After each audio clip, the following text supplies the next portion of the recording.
Hello students, welcome to my video lectures on physics for 12th. I am Sanjay Bansal. ये मेरा first chapter में second lecture है और students मैं आपको यकीन दिलाता हूँ कि फर्स्ट लेक्चर की तरह से इसमें भी आपको काफ़ी कुछ सीखने को मिलेगा। स्टूडेंट्स, अगर आप आने वाले मेरे सभी वीडियो लेक्चर्स को स्ट्रिक्टली फॉलो करते हैं तो मैं आपको पूरी तरह से ये एश्योर कर सकता हूँ कि आपको 3 स्टेजेस पर बेनिफिट मिलेंगे। Number 1, 100% preparation for the board exams. Number 2, lot of confidence, lot of knowledge. Number 3, the most important factor, lot of time saving. क्योंकि स्टूडेंट्स, मेरी कोशिश रहती है कि कम से कम टाइम में ज़्यादा से ज़्यादा चीज़ों को हम कवर करें। तो चलिए हम आज का लेक्चर शुरू करते हैं। और आज का जो हमारा मेन टॉपिक है वो है methods of charging a body. एक बॉडी को चार्ज करने के कौन कौन से डिफरेंट मेथड्स हैं। Students, we have 3 methods for charging a body. Number 1, by friction और रबिंग, ये एक प्रकार का कॉन्टैक्ट मेथड है। नंबर 2, बाय कंडक्शन, ये बाय कॉन्टैक्ट या बाय टचिंग से होता है। नंबर 3, बाय इंडक्शन, इसमें कांटेक्ट की कोई नीड नहीं है। सबसे पहले हम डिस्कस करें बाय फ्रिक्शन और रबिंग। स्टूडेंट्स, यहाँ पे हम दो ऑब्जेक्ट्स को रब करके चार्ज करते हैं, लेकिन जिन दो ऑब्जेक्ट्स को हम रब कर रहे हैं या तो वो दोनों ही इंसुलेटर्स हो या फिर कम से कम एक इंसुलेटर हो और दूसरा इंसुलेटेड कंडक्टर हो। मतलब आप ये कह सकते हो one of the body must be insulator, या दोनों ही बॉडी इंसुलेटर हो या फिर एक इंसुलेटर हो और दूसरा इंसुलेटेड कंडक्टर हो। तो यहाँ पर मैंने एक क्वेश्चन भी पूछा कि why 2 conductors can not be charge by rubbing, कि भी रबिंग से हम 2 कंडक्टर्स को चार्ज क्यों नहीं कर सकते। देखिए, जब 2 कंडक्टर्स को रब किया जाता है तो रब करने से दोनों ही कंडक्टर्स के ऊपर चार्ज आते हैं, लेकिन वो चार्ज अगले ही पल दोनों कंडक्टर्स को फिर से न्यूट्रलाइज कर देंगे।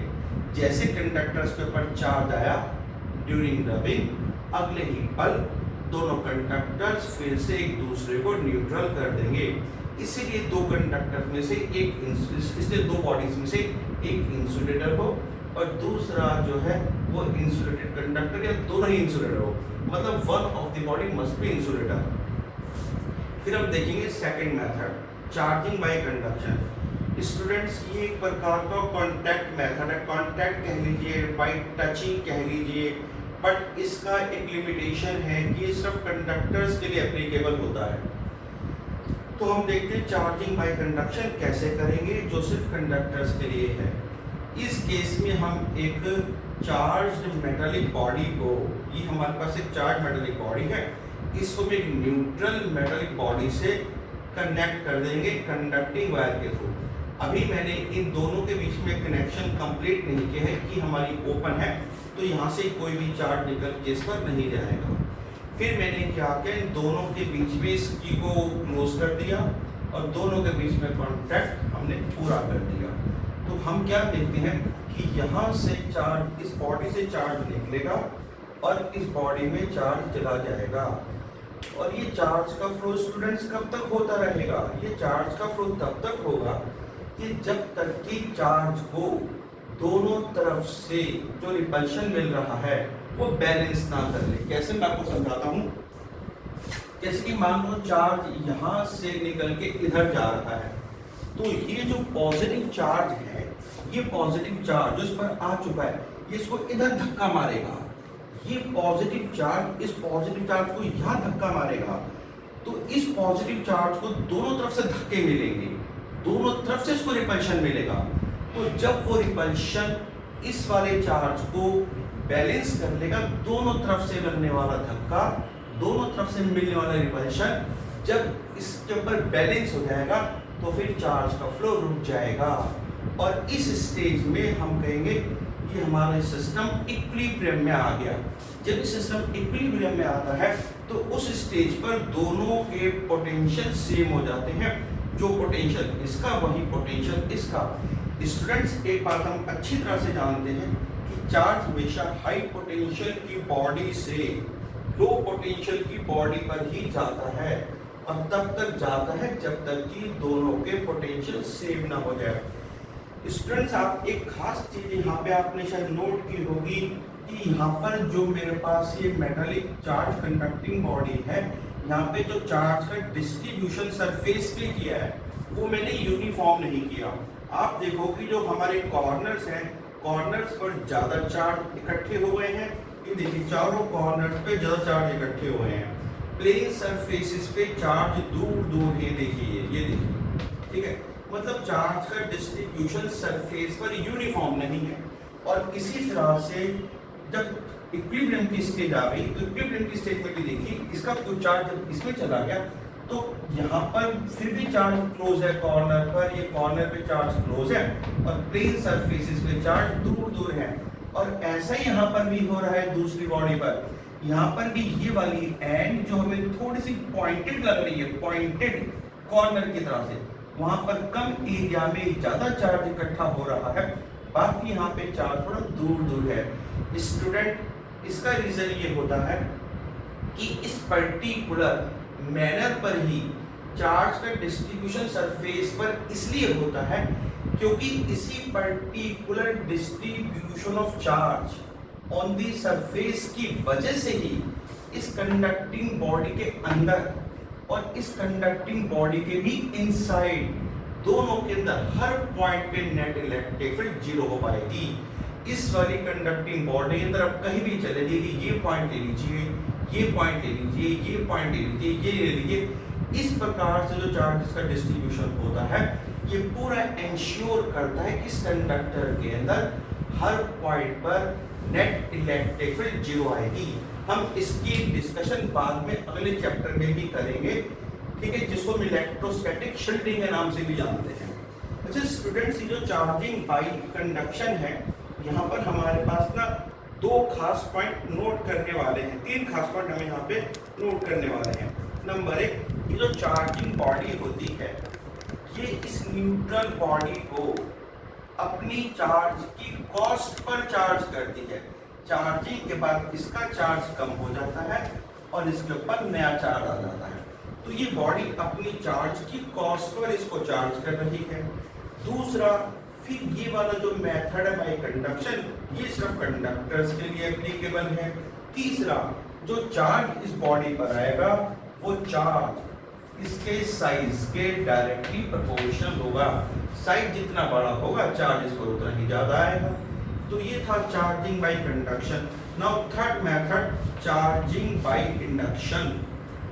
स्टूडेंट्स, चार्जिंग बाय इंडक्शन ये दोनों के लिए एप्लीकेबल होता है, कंडक्टर्स के लिए भी और इंसुलेटर्स के लिए भी। और यहाँ पे हमें किसी प्रकार के कॉन्टैक्ट की कोई नीड नहीं है, जैसा कि ऊपर के दोनों मेथड में कॉन्टैक्ट था, यहाँ पर कॉन्टैक्ट की कोई नीड नहीं है। इस केस में हम क्या करते हैं, हम एक न्यूट्रल बॉडी के पास एक चार्ज बॉडी लेकर आते हैं, टच नहीं करते, उसके पास लेकर आते हैं और चार्जिंग बॉडी के पास लाने से ही न्यूट्रल बॉडी चार्ज हो जाती है। तो देखते हैं कैसे।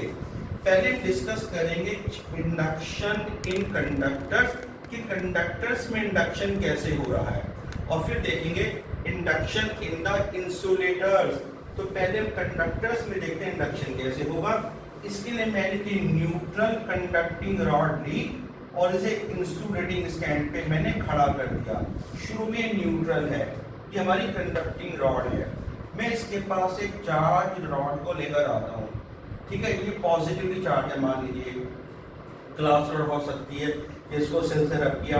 तो जैसे मैं इस पॉजिटिवली चार्ज रॉड को इसके नजदीक लाऊंगा, टच नहीं करूंगा, तो ये पॉजिटिवली चार्ज रॉड क्या करेगी, इस वाली एंड से जो इसके क्लोज है वहां पर ये इलेक्ट्रॉनों को ट्रैक करेगी। पूरी रॉड में से इलेक्ट्रॉन निकल के इस तरफ आने, इस तरफ इकट्ठे होने शुरू हो जाएंगे जो इसके क्लोज है।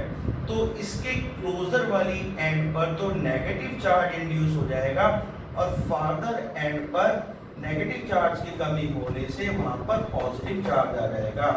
तो इस न्यूट्रल कंडक्टिंग रॉड पर ये जो चार्जेस आए इनको हमने इंड्यूस्ड चार्ज का, इंड्यूस्ड चार्ज। और ये वाले जो चार्जिंग रॉड का जो चार्ज है इसको हमने इंड्यूसिंग चार्ज कहा। लेकिन स्टूडेंट्स यहाँ पे दो बातें ध्यान देने वाली हैं। एक तो ये पहले मैं डिफाइन कर दूं इंडक्शन क्या होता है, फिर मैं दो इंपॉर्टेंट पॉइंट बताता हूँ। पहली तो ये डेफिनेशन इंडक्शन की कि to charge a body by the presence of a nearby charged body. This is called charging by induction. To charge a body by the presence of a nearby charged body. This is called charging by induction. यहाँ पे ना दो बातें खास ध्यान देने वाली है। नंबर एक तो ये टेम्परेरी इलेक्ट्रिफिकेशन है, ये परमानेंट नहीं हुआ। जब तक ये रॉड इसके नजदीक है तब तक तो ये चार्ज रहेगी, लेकिन जैसे आप इसको हटाओगे दोनों एक दूसरे को अट्रैक्ट करेंगे और फिर से न्यूट्रल हो जाएगी। अच्छा एक बात और क्लियर कर दूं, ये नेगेटिव चार्ज यहाँ पे कब तक आएगा, जब तक कि इस नेगेटिव चार्ज को यहाँ से अट्रैक्शन और इस पॉजिटिव साइड से यहाँ से अट्रैक्शन, दोनों तरफ से इसको एक खिंचाव यहाँ से एक खिंचाव यहाँ से, जब तक ये दोनों खिंचाव ये दोनों अट्रैक्शन जो उस नेगेटिव को मिल रहे हैं यहाँ से बैलेंस नहीं कर देंगे तब तक ये नेगेटिव चार्ज आएगा। तो एक तो जैसे कि मैंने कहा कि टेम्परेरी इलेक्ट्रिफिकेशन है, इसका होना जरूरी है, इसके हटाते ही दोनों फिर से एक दूसरे को न्यूट्रल कर देंगे। और दूसरी बात, ये बॉडी अभी भी as a whole electrically neutral है, सिर्फ यहाँ पे चार्जेस का सेपरेशन हुआ है, इसकी वजह से ये अभी भी as a whole electrically neutral है, इसकी प्रेजेंस से सिर्फ चार्जेस का सेपरेशन हुआ है। तो ये दो है इंडक्शन कंडक्टर्स के अंदर। अब हम देखना चाहेंगे induction in case of insulators. तो स्टूडेंट्स इंसुलेटर में इंडक्शन का क्या तरीका रहता है उसको भी देखिए। तो इंसुलेटर्स के केस में बेटा यहाँ पर ना एटॉमिक लेवल पर या मॉलिक्यूलर लेवल पर चार्जेस का रीअरेंजमेंट होता है। देखा मैंने कि here there is a rearrangement of charges in atoms और मॉलिक्यूल्स। कैसे, किस तरह से एटम्स में या मॉलिक्यूल्स में चार्जेस का रीअरेंजमेंट होगा, ठीक है, इंसुलेटर्स में देखिए। तो इसको समझने के लिए मैंने यहाँ पर एक एटम को लिया। बेटा ये एटम का सेंटर है, मतलब ये एटम का सेंटर है, यही पॉजिटिव चार्ज का मतलब न्यूक्लियस का सेंटर है। और इसके अबाउट जो इलेक्ट्रॉन क्लाउड है, मतलब इलेक्ट्रॉन या इलेक्ट्रॉन क्लाउड कह लीजिए, वो उस न्यूक्लियस के अबाउट सिमेट्रिकली डिस्ट्रीब्यूटेड है, इसीलिए ये वाला सेंटर नेगेटिव चार्ज का भी सेंटर है। तो अभी यहाँ पे नेगेटिव या पॉजिटिव चार्जेस में किसी भी तरह से सेंटर्स में कोई सेपरेशन नहीं हुआ। फिर हम क्या करते हैं, अब मैं इस वाले न्यूट्रल एटम या मॉलिक्यूल के पास ये पॉजिटिव चार्ज को लेके जाता हूँ। जैसे मैं इस पॉजिटिव चार्ज को इस एटम के पास लेकर गया तो हमने क्या देखा कि यहाँ पे जो इलेक्ट्रॉन क्लाउड का जो डिस्ट्रीब्यूशन जो सिमेट्रिकल था अबाउट द सेंटर, वो सिमेट्रिकल, अब जो इलेक्ट्रॉन का डिस्ट्रीब्यूशन सिमेट्रिकल था, अब वो उसमें सिमेट्री नहीं रही, इलेक्ट्रॉन क्लाउड का डिस्टॉर्शन हो गया। ठीक है, इलेक्ट्रॉन क्लाउड क्या हुआ, इस पॉजिटिव चार्ज की तरफ ज्यादा अट्रैक्ट हो गया, क्योंकि पॉजिटिव चार्ज तो नेगेटिव चार्ज के लिए अट्रैक्शन रखता है। तो इलेक्ट्रॉन क्लाउड इस रीजन की तरफ शिफ्ट हो गया, जिसकी वजह से नेगेटिव चार्ज और पॉजिटिव चार्ज के सेंटर में सेपरेशन हो गया। ठीक है, तो ये जो पॉजिटिव और नेगेटिव चार्जेस के सेंटर में जो सेपरेशन हुआ due to distortion of electron cloud, ठीक है, इसको हमने कहा कि हमारे एटम का पोलराइजेशन हो गया। Atom is said to be polarized. Polarized का मतलब पोल्स बन गए, नेगेटिव पोल अलग, पॉजिटिव पोल अलग। तो स्टूडेंट्स आप क्या देख रहे हो कि एटम्स या मॉलिक्यूल्स में जो चार्ज का इंडक्शन होता है उससे एटम का पोलराइजेशन होता है और ये इंड्यूस्ड डायपोल बन जाता है। एटम को हम नाम दे देंगे इंड्यूस्ड डायपोल। डायपोल तो आपको पता ही है भाई, डायपोल क्या होता है, system of two equal and opposite charges separate by a small distance, इसको हम डायपोल कहते हैं। और इंड्यूस वर्ड हमने यहाँ पे क्यों लगाया, क्योंकि इंडक्शन की वजह से डायपोल हुआ ये। जैसे पॉजिटिव को हटा दोगे वापस ये इस स्टेट में लौट आएगा।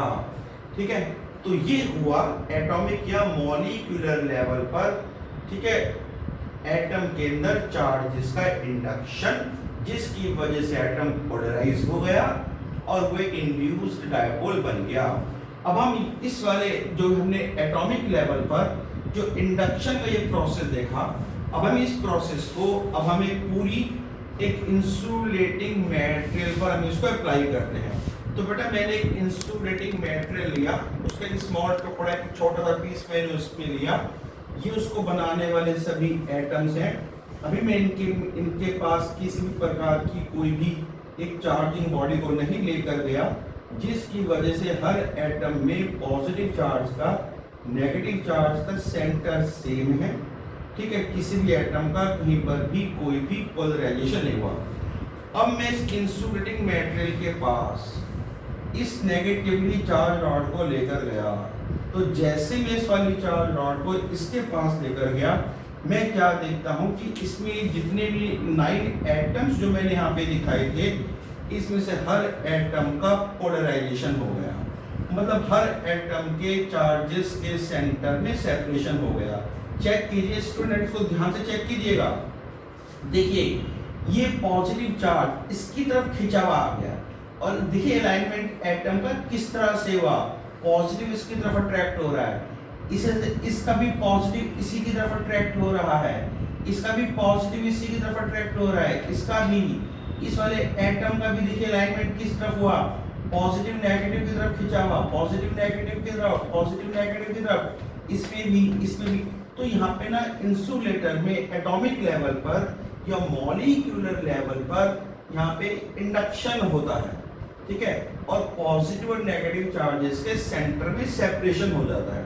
अब स्टूडेंट्स एक बात और ध्यान से समझिए, ये वाले सारे एटम्स मिलके जिस मटेरियल को बना रहे थे, उस मटेरियल की जो 2 सरफेसेस थी, एक सरफेस ये और उसकी अपोजिट सरफेस ये, तो एक सरफेस पर तो पॉजिटिव चार्ज आ जाएगा बेटा, एक सरफेस पे जो कि चार्जिंग बॉडी के जस्ट अपोजिट वाली नेचर का होगा, और जो उसकी अपोजिट सरफेस है वहां पे नेगेटिव चार्ज आ जाएगा।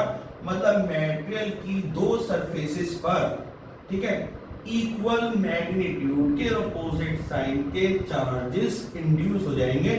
ठीक है, अब यही काम होता है कब, जब हम एक बैलून को रब करते हैं, अपने सिर से रब करते हैं, अपने हेड से रब करते हैं। मान लीजिए कि जैसे कि मेरे पास एक बैलून था, ये बैलून, जैसे कि मैंने आपको एक बैलून दिखाया, या मैं इसी फिगर को दिखा देता हूँ, चलो अलग से दिखाता हूँ। ये मेरे पास एक बैलून है बच्चों, ये रहा बैलून, ये बैलून है। बैलून को मैंने मान लीजिए अपने हेड से रब किया, तो रब करने से बैलून के ऊपर ना जैसे कि ये नेगेटिव चार्ज इंड्यूस हो गया, जैसे इस पर नेगेटिव चार्ज था, और फिर जब मैं इसको वॉल के पास लेके जाऊंगा तो ये वॉल के अंदर क्या करेगा, जो वॉल की जो 2 अपोजिट सरफेसेस हैं, एक सरफेस पर तो ये पॉजिटिव चार्ज को इंड्यूस कर देगा वॉल की, और एक सरफेस पर ये नेगेटिव चार्ज को इंड्यूस कर देगा। जो नियर सरफेस है वहां पर पॉजिटिव, इसके अपोजिट, और फार्दर सरफेस पर इसके जैसा ही नेगेटिव चार्ज, और फिर इन दोनों में अट्रैक्शन से इसकी तरफ अट्रैक्ट हो जाएगा। तो यही घटना बिल्कुल बैलून में भी होती है। अच्छा, इंडक्शन का जो प्रोसेस आपने एटॉमिक इंसुलेटर के केस में देखा कि इंसुलेटर में इस तरह से इंडक्शन चलता है, तो ये था induction in case of insulators. अच्छा, इंडक्शन का जो प्रोसेस है, इसमें भी हमें कुछ खास बातें ध्यान देने वाली हैं। नंबर एक तो इंसुलेटर के इस्तेमाल से हम कंडक्टर्स को भी इंडक्शन प्रोसेस में हम कंडक्टर्स को भी चार्ज कर सकते हैं, इंसुलेटर्स को भी चार्ज कर सकते हैं, दोनों भी चार्ज कर सकते हैं। और दूसरा, इंडक्शन में जो चार्जिंग बॉडी होती है, वो अपने चार्ज की कॉस्ट पर चार्ज नहीं कर रही इसको, ये अपना चार्ज लूज किए बगैर ही इंसुलेटर या कंडक्टर को चार्ज करती है, जिसका फायदा ये मिलेगा कि आप इस वाली चार्जिंग बॉडी को यूज कर सकते हो again to charge a number of other bodies. जबकि बाई कंडक्शन में ये कंडक्शन पॉसिबल नहीं है, क्योंकि कंडक्शन के मेथड में बॉडी अपने चार्ज की कॉस्ट पर दूसरे को चार्ज करती है। तीसरे बात जो खास ध्यान देने वाली है वो ये कि जो इंड्यूस्ड चार्ज का जो मैग्नीट्यूड होता है, इंड्यूस्ड चार्ज का मैग्नीट्यूड वो जनरली लेस होता है इंड्यूसिंग चार्ज से। इसके लिए हमारे पास एक फॉर्मूला है। ये फॉर्मूला बोर्ड, इस वाले फॉर्मूले का इस्तेमाल करके हम बोर्ड पे एक नंबर के क्वेश्चन का आंसर दे सकते हैं। क्या फॉर्मूला है? इंड्यूस्ड चार्ज को मैंने सिंबल क्यू डैश से लिखा, क्यू डैश, और इंड्यूसिंग चार्ज को मैंने क्यू कहा। जैसे हमारा इंड्यूसिंग चार्ज है क्यू, और इसकी वजह से जो चार्ज यहाँ पे इंड्यूस हो रहा है इसको मैंने कहा क्यू डैश। तो मैंने आपसे कहा कि इंड्यूस्ड चार्ज का मैग्नीट्यूड, ठीक है, ये इंड्यूसिंग चार्ज से कम रहता है, और इसके लिए हमारे पास एक फॉर्मूला है कि magnitude of the induced charge Q dash बराबर है inducing charge Q 1 minus 1 upon के। ये हमारे पास एक फॉर्मूला है। अब ये के क्या होता है? के जो होता है ये dielectric constant of the material कहलाता है, और हर मटेरियल के लिए के की वैल्यू अलग अलग होती है। हर मटेरियल के लिए के कांस्टेंट होता है। ये मटेरियल का डाइलेक्ट्रिक कांस्टेंट कहलाता है। इस के की वैल्यू मेटल्स के लिए के की वैल्यू इनफाइनाइट होती है। तो अगर मैं यहाँ पे के को इनफाइनाइट करूं तो क्यू डैश जरा देखिए हमारा कितना निकल कर आता है।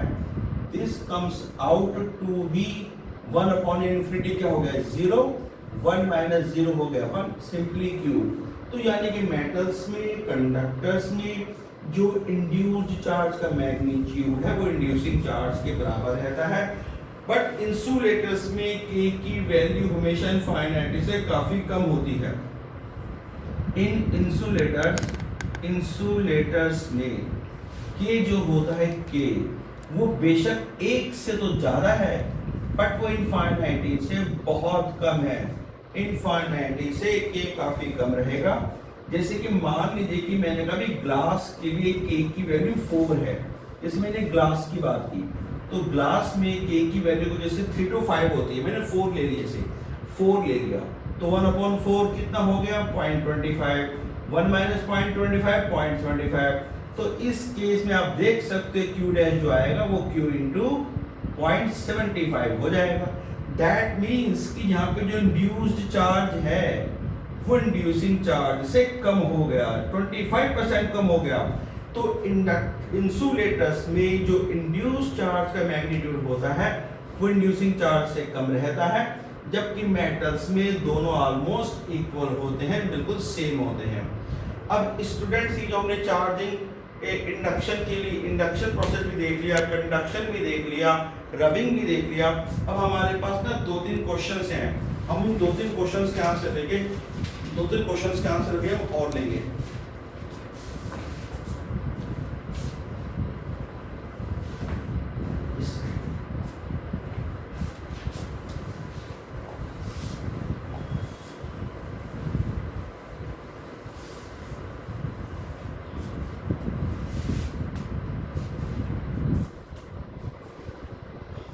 Cause of attraction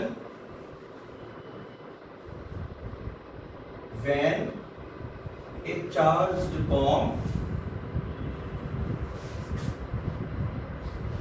is brought near light objects, जैसे कि pieces of paper।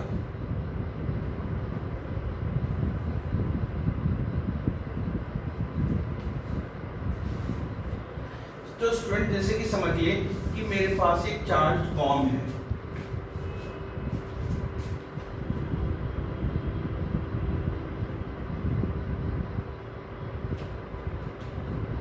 इस चार्ज बॉम्ब को मैंने ड्राई एयर से रब किया, रब करने से इसके ऊपर ये पॉजिटिव चार्ज आ गया, और जब मैं इसको पीस ऑफ पेपर के पास लेके जाऊंगा, जैसे कि पीस ऑफ पेपर है ये रहा, तो पीस ऑफ पेपर में जैसे कि मैंने कहा था एटॉमिक लेवल पर यहाँ पर क्या होगा, एटॉमिक लेवल पर यहाँ पे इंडक्शन चलेगा। ये नेगेटिव चार्ज इसकी तरफ अट्रैक्ट हो रहे हैं, ये नेगेटिव चार्ज।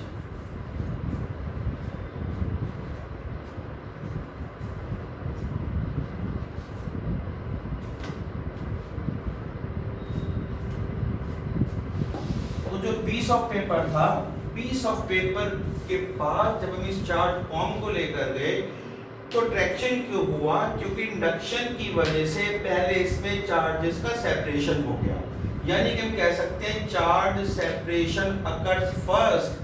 पहले चार्ज सेपरेशन हुआ, charge separation occurs first. Insulator में, पीस ऑफ पेपर में पहले चार्जेस का सेपरेशन हुआ, उसके बाद जाके फिर अट्रैक्शन हुआ, अट्रैक्शन देन, ठीक है ना। अब जो चार्ज का सेपरेशन हुआ कि किस वजह से हुआ? इंडक्शन से हुआ। तो पहले इंडक्शन हुआ, बाद में अट्रैक्शन हुआ। So we have a very important statement, वो क्या है? Induction precedes, induction precedes before attraction, induction precedes before attraction. ठीक है, we have very useful statement. Induction पहले होता है, अट्रैक्शन बाद में होता है, क्योंकि इंडक्शन से पहले चार्जेस का सेपरेशन हो गया, फिर जाके ट्रैक्शन हुआ है। अच्छा स्टूडेंट्स, कई बार क्या होता है कि पीस ऑफ पेपर शुरू में तो इसकी तरफ अट्रैक्ट होते हैं और इससे क्लिंग कर जाते हैं, चिपक जाते हैं, और अगले ही मोमेंट हम क्या देखते हैं कि पीस ऑफ पेपर इससे दूर भागते हैं। ऐसा क्यों? क्योंकि एकदम से अट्रैक्ट होके इसकी तरफ आए, इससे क्लिंग हुए, और चिपकने के तुरंत बाद एकदम से इससे दूर रिपेल करते हैं। ऐसा क्यों? इसका कारण ये है कि पीस ऑफ पेपर जब इसे चिपकते हैं तो इसी के चार्ज को वो शेयर कर लेते हैं, इसी के पॉजिटिव चार्ज को पीस ऑफ पेपर शेयर करते हैं, और जैसे इसके पॉजिटिव चार्ज को शेयर करते हैं तो you know like charge is repel, और फिर लाइक चार्ज होने की वजह से रिपेल होकर दूर भाग जाते हैं। एक और क्वेश्चन का आंसर लेंगे, वो ये है कि why a running narrow stream of water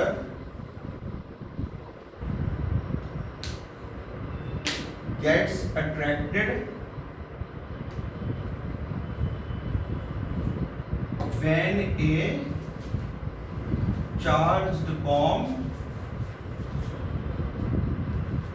is brought near it.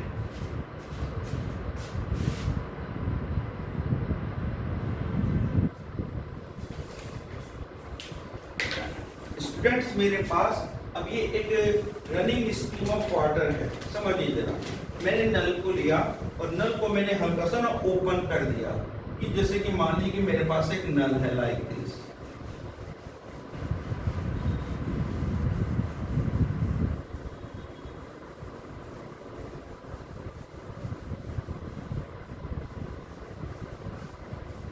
ये नल है, मान लीजिए मेरे पास इस नल से पानी गिर रहा है, और मैं इस नल के पास क्या लेके जाऊंगा? एक चार्ज्ड कॉम को। जैसे मैं इस नल के पास लेके जाता हूं, मैं क्या देखता हूं कि नल से बहता हुआ ये पानी इस चार्ज्ड कॉम की तरफ अट्रैक्ट हो जाता है।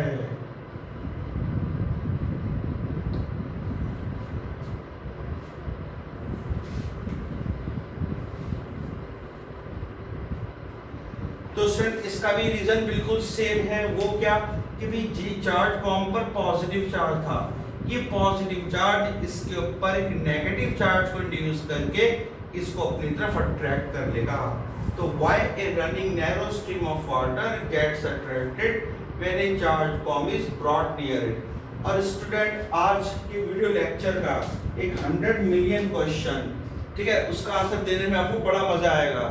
गेस कीजिए कि आप इस क्वेश्चन का आंसर तो दे पाओगे, आपको बड़ा अच्छा लगेगा, बड़ा इंटरेस्टिंग क्वेश्चन है, ठीक है। लेकिन आप आंसर वीडियो पॉज करके खुद देने की कोशिश कीजिए। ये मेरे पास एक चार्ज बैलून है जिसको कि मैंने रब कर दिया है, रब करके मैंने इसकी सरफेस पर ये कुछ चार्जेस को इंड्यूस कर दिया है, और जब इसकी सरफेस पर चार्ज आ गया तो मैंने कहा भाई इसको मैंने हाई वोल्टेज पर चार्ज कर दिया, और इसका वोल्टेज मान लो मैंने 5000 वोल्ट कर दिया, ठीक है, 5000 वोल्ट पर मैंने इस बैलून को चार्ज कर दिया। हमारे घरों में तो इलेक्ट्रिसिटी 220 वोल्ट पर आती है, और बाई चांस गलती से अगर हम लाइव वायर को टच कर लेते हैं 220 वोल्ट से भी कितना जबरदस्त शॉक मिलता है, ये हम सब उससे भली भांति परिचित हैं। लेकिन बेटा मैंने तो उस बैलून को 5000 वोल्ट पे चार्ज कर दिया, तो इसका मतलब मैं बैलून को अगर हाथ में उठाऊंगा तो मुझे बड़ा भारी शॉक लगेगा, ठीक है, मेरे हाथ में लॉट ऑफ इलेक्ट्रिकल एनर्जी का ट्रांसफरेंस होगा और उससे मुझे काफी खतरा हो सकता है। बट ये जो पॉजिटिव, बेशक इसका वोल्टेज काफी हाई है, इसका जो वोल्टेज है वो हमने काफी हाई कर दिया है, बट इसके अंदर जो इलेक्ट्रिकल एनर्जी है वो क्वाइट लो है। क्यों? क्योंकि इसके ऊपर चार्ज काफी कम है, ड्यू टू स्मॉल चार्ज। मैं आपको इसकी एनालॉजी क्लियर करता हूं। जैसे कि मान लो आपने कभी स्पार्क देखा हो, पतंगा, स्पार्क, तो स्पार्क का जो पतंगा होता है उसका तो टेम्परेचर बहुत हाई होता है, टेम्परेचर इज क्वाइट हाई। तो टेम्परेचर हाई होने से क्या मैं ये सोच के चलूं कि स्पार्क से मुझे, इस पतंगे से मुझे बहुत खतरा है और अगर ये मेरी बॉडी पे गिरेगा तो मेरी बॉडी को जला देगा? नहीं, इसमें हीट एनर्जी बहुत कम है, इस पतंगे में टेम्परेचर बहुत ज्यादा है स्पार्क में, लेकिन हीट एनर्जी क्वाइट लो, जिसकी वजह से अगर हमारी बॉडी पे गिर भी जाता है तो हमें कोई भी खतरा नहीं है। बिल्कुल ठीक यही वाली कंसेप्ट यहाँ लगाइए। यहाँ पे टेम्परेचर का रोल वोल्टेज प्ले करती है, तो यहाँ पे टेम्परेचर, यहाँ पे वोल्टेज हाई, यहाँ पे हीट एनर्जी लो, वहां पे इलेक्ट्रिकल एनर्जी लो, क्योंकि चार्ज काफी कम है, तो इससे में कोई खतरा नहीं है। अगर हम इसको अपने हाथ में पकड़ के डिस्चार्ज करेंगे तो हमारे हाथ में थोड़ी सी एनर्जी का ट्रांसफरेंस होगा जिसका हमें पता भी नहीं लगेगा। हमें खतरा तब होता है जब एक बॉडी पर बहुत ज्यादा चार्ज होता है। तो बेटा ये एक बड़ा अच्छा क्वेश्चन था, एक अच्छी कंसेप्ट थी, उम्मीद करता हूँ कि आपको समझ में आ गई होगी। ठीक है, तो आज के लिए स्टूडेंट्स इतना ही, बाकी फिर हम मिलेंगे थर्ड लेक्चर में। और स्टूडेंट्स आपसे एक रिक्वेस्ट करूंगा कि आप मेरे चैनल को अगर अभी तक सब्सक्राइब नहीं किया है तो बेटा इसको सब्सक्राइब कर लीजिए, अपने फ्रेंड्स को ज़्यादा से ज़्यादा शेयर कीजिए, लाइक कीजिए, तक आप देख ही रहे हो आपके लिए कितना अच्छा एफर्ट मैं कर रहा हूं और आपको 100% यहाँ पे बोर्ड एग्जाम की प्रिपरेशन मिल रही है। काफ़ी अच्छे नए नए कंसेप्ट आपको सीखने को मिल रहे हैं और आपको लगातार ये वीडियो लेक्चर्स मिलते रहेंगे, लेकिन चैनल को सब्सक्राइब कर लीजिए। Thank you.